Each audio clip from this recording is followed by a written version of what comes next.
everybody, my name is Lindsay and I also go by NekkoMeneko. Today I'm bringing some more Pokemon information. Woo! We are all excited for Pokemon Sword and Shield, at least I know I am.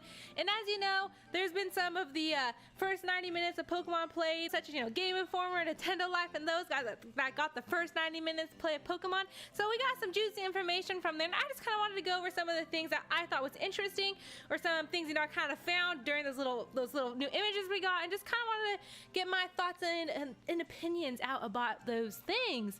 But first, I want to remind everybody, as you can see on the screen here, I am doing a giveaway. One lucky winner can win a Pokemon plush. It's not this plush, but I could make another Galarian Zigzagoon if that's what you wanted. But basically, you can pick any Pokemon from the Galar Dex, any new Pokemon, I should specify. And yeah, one lucky winner will get a 12 to 15 inch cute little floppy plush.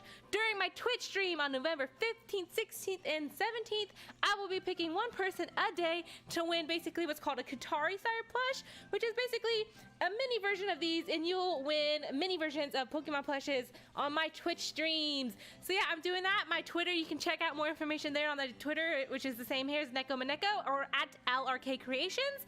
And there'll also be a link in the description below on how to enter. With that said, let's get on to more of the exciting stuff.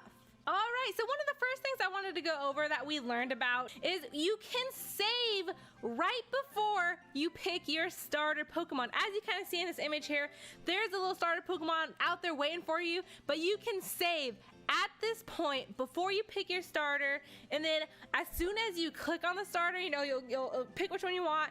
I don't know if there's like a little scene in between, but anyways, once you get to nickname it, as soon as you see it there, you'll be able to tell if it's shiny or not. So what does that mean? That means for us shiny hunters that we have like a much easier time shiny hunting for these starters. Whereas like in Sun and Moon, it was like a 3-minute cutscene or this whole drawn out dramatic thing before we could even see if the Pokemon was shiny. Obviously, I don't know the exact time frame here of what it's going to be. That is fantastic news for us shiny hunters.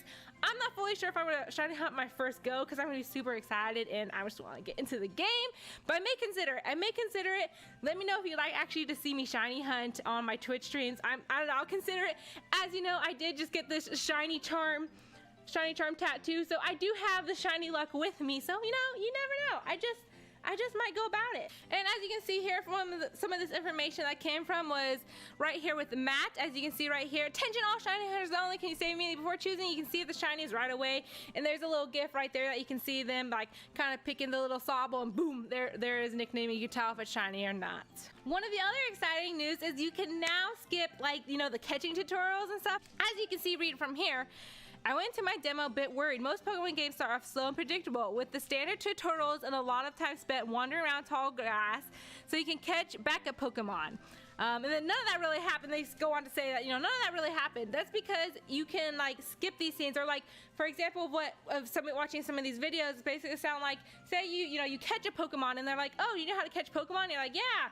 So basically, they're just like, you're proving in the game that you can already do these things. And one of the other things that was brought up too is the fact of, how a lot of times they do like the tutorials on like type weaknesses, but basically one of the videos from Nintendo Life, they were explaining how they use like a water type move against a fire type Pokemon, and obviously that was a weakness and we already knew that. So it was kind of explaining the fact that we showed that we already knew what that was. We didn't need more information about it because of us veteran players out there don't need that kind of information. Granted, it made it sound like it could be there for people that didn't show that they knew that knowledge, or for example, even the catching tutorial, like if you actually really needed to know how to catch a Pokemon, you could still get that information for any new players. But any of those veteran players, we don't need that, so boom, it's not going to be in our way any longer. And the next thing, I really want to get into a little bit more information about the wild area.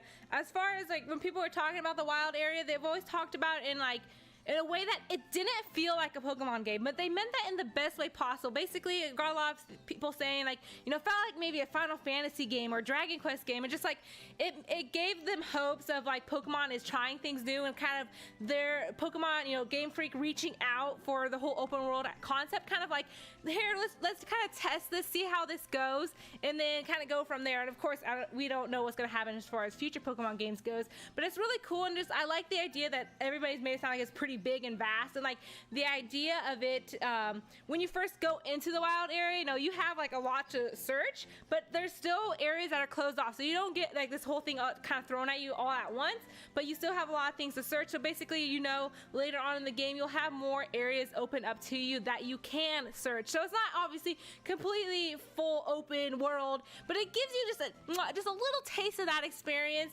and it's really cool too. As we know, you know, we have the rotating cameras and stuff. Also, kind of a little fun information that we learned: the wild area has its own currency called watts, in which basically you get to use this currency to exchange for things for like camping gear, items, and ingredients. And basically there's some items within this area that's like exclusive to that, so you only get certain items in the wild area doing this exchange with the watts. I don't know what those are, of course, but I just thought that was really interesting. The wild area sounds really fun. Also, another thing about the wild areas is you may know that there's like stronger Pokemon that you can run into. Say, you know, you're just getting out and then bam, you run into level 40 something, or Vespiquen. You know, you've seen a lot of images of that Vespiquen. I have no idea what level it would be, but you know, people were wondering, well, can I capture this thing? What happens if I capture? Am I just gonna mollywop the rest of the game because I have this like super strong Pokemon? The answer to that is no, you cannot. At least you cannot in the beginning games. At some point, you'll probably be able to catch the stronger Pokemon, you know, as you advance. I'm assuming there's probably some level capping as far as like how many gym badges you have, which I think that's really cool, because my husband and I were talking about that. We're like, well, if you can catch a really strong Pokemon, what's gonna happen? And then we started theorizing these ideas of like, well, maybe it's like, you know, when you get traded Pokemon to you and they reach a certain level, they'll start like disobeying you. So like, are they just gonna like be really disobedient Pokemon that just don't listen to you all the time? So like, why do you want to have one of those on your party anyways? But now we found out you can't capture them, like, you know, right off the start. You know, it's something to do with maybe if you have so many gym badges, you can catch those wild strong Pokemon at certain levels and areas. And then I also wanted to get into this here from PLDH on Twitter. They brought up some of the cool highlights and stuff of the game, so like just, you know, easy, I can look at it here. But one of the things that they did is it's with it seems that like one of the largest suits of new Pokemon, I can't reveal them yet sadly, making plenty early appearances. So it makes it sound like within the early game, at least the people that played, you know, with the first 90 minutes, that we are gonna get a nice juicy amount of new Pokemon, at least within that first area.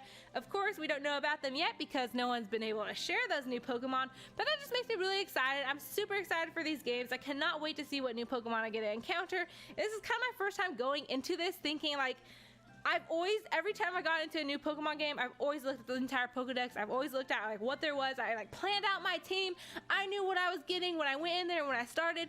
This time, I kind of want to go in blind. Like, I'm not completely blind. Obviously, I've seen the information that's come out.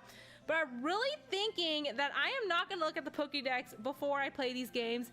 And I'm assuming we're not even going to get the starter evolutions. And I'm right now full-heartedly Sobble. I think I'm just going to pick Sobble. I don't want to know what it evolves into now. I finally got to the point. Before I was like, I need to know now what they evolve into. Now I just like transcended. I went to a totally different direction. I don't want to know what they look like. I want it to be a surprise, as I've never had that experience, and I just want to know what it's like to experience that because I've never had it. And I don't know. I think that sounds really fun, and you know, we'll see how that goes. Another thing that sounds really interesting is I want to read this bit. Let me scroll down here a second. One of the most interesting additions, very strong looking Pokemon, if you remember, Let's Go's small or large Pokemon with their red or blue auras.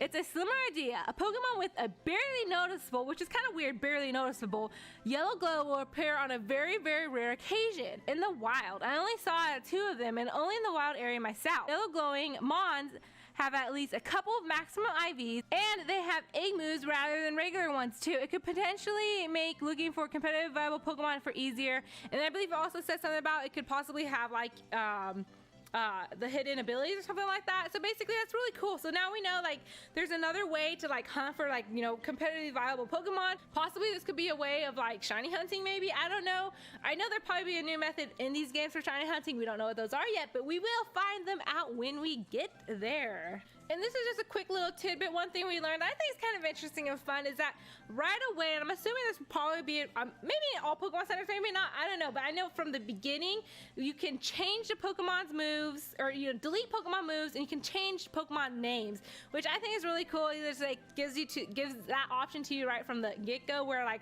in Sun and Moon, I want to say, I don't know if in both games, but I just remember like it was right at the end of the game, at least as far as like deleting moves and stuff, and that was just kind of a pain. Not that I go and delete moves all the time, but it's just nice and convenient to have that access to you right at the get-go, so that's fun.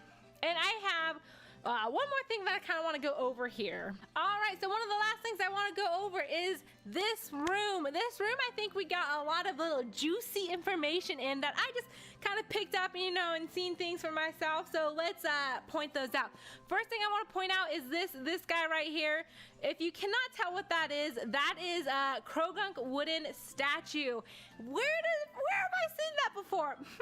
I wonder. Pokemon Platinum by chance? Yes, so basically this little wooden carved Krogunk was in Pokemon Platinum, if I remember correctly, in the I don't remember the town, but the town where you can find Krogunks in if you go in the Pokemart, I think it's Pokemarts only, you'll see that little wooden statue, because they were like obsessed with Krogunks, and this like whole town celebrated them, and even in the anime, like it was a huge thing, and like these wooden Krogunk statues were like a big thing in that. So it's like, why is that there? Is that kind of hinting at possibly the Diamond and Pearl remakes? Possibly. Obviously, I'm not gonna say for sure, but obviously we know they're gonna be coming at some point. We don't know when, but to me, that's like a small hint about them, because like, why wooden Krogunk in those games? That's just like perfect little teaser in there for us. Secondly, I want to point out are these posters in the background right here. So as we see Charizard, Machamp, and Gengar. Interesting. We know Charizard's got a Gigantamax form. I've heard rumors of, Machamp and Gengar getting Gigantamax forms, but these posters right here, they almost make me feel like it's kind of, yeah, they're going to, because if you look, you can see there's like these little cities and stuff, and they look big, so like Dynamax or whatever. But since they have that Charizard, we already know it's confirmed Gigantamax form. There's also the Machamp here, and there is a Gengar, and I actually have one more little tidbit information that may give this even more definitive information about that. So as you see in this like train station here, there is these tiles right down here, and they're really hard to see. But if you look closely, you can kind of see there's like a Charizard right here, there's a Charizard there's a Pikachu, a Machamp, a Butterfree, and I believe this one down here is Gengar. Basically, we already know that the Charizard, the Pikachu, and the Butterfree all have the Dynamax or Gigantamax forms. So basically, that kind of, to me, is saying yes, they do have Gigantamax forms, Gigantamax forms. I don't know what I'm saying.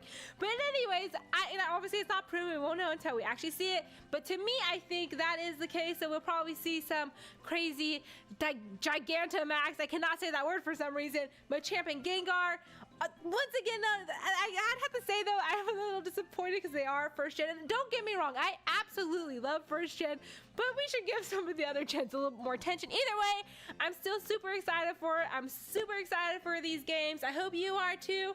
Remember, giveaway for the plush. I really hope you enjoyed this video. Just some of the things I wanted to go over, some of the more exciting things I thought, some of my thoughts and opinions about everything. So yeah, I think that would be the end of this video today. I hope you enjoyed it, the information that I brought to you and picking my brain a little bit. Subscribe if you're new, give a thumbs up. Remember, there is a link in the description down below for my giveaway.